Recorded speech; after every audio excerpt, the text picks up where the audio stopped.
আমাদের ছোটবেলা থেকে আস্থা বিশ্বাসের যে জায়গা, আমাদের হাওড়ার যে সংস্কার যে সংস্কৃতি, রামরাজাতলার রাম মন্দির, সেখানে প্রায় 1 মাস আগেই এখানে ভগবান শ্রী রামচন্দ্রের চরণে পুজো দিয়ে তার আশীর্বাদ নিয়ে যে কাজ, সেই কাজ শুরু হয়েছিল। এরপর আরেকটা ধাপের কাজ যেটা খুব গুরুত্বপূর্ণ, আজ ভগবান শ্রী রামচন্দ্র, মা সীতা এবং হনুমানজি তাদের পুজো দিয়ে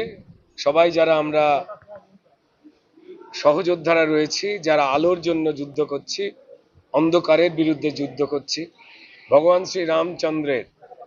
যে রাম রাজ্য, এক কথায় বলতে গেলে যা প্রজাদের রাজ্য,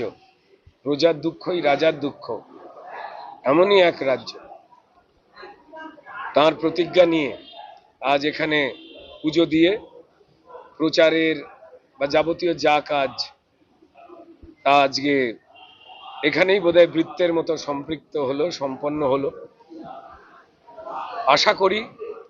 যাতে সারা পশ্চিমবঙ্গ থেকে, শুধুমাত্র আমাদের বিধানসভা শিবপুর থেকে নয়, সারা পশ্চিমবঙ্গ থেকে যে রাবণেরা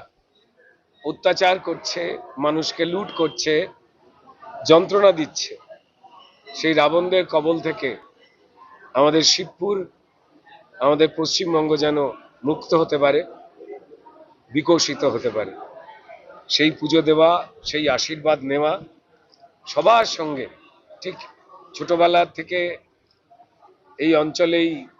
বেড়ে ওঠা, যখন কেউ বলেন যে রাম আমাদের নয়, তাদের জন্য মায়া লাগে যে তারা নিজেদের সংস্কার, নিজেদের সংস্কৃতি, নিজের ইতিহাসটাকেই কোনো যেন একটা চাপে মিথ্যে দিয়ে ঢাকবার চেষ্টা করছেন। তাদের প্রত্যেককেই রামের নামে যারা কুকথা বলেছেন, পরম করুণাময় রামচন্দ্রজি, ভগবান শ্রী রামচন্দ্র যেন তাদের ক্ষমা করেন।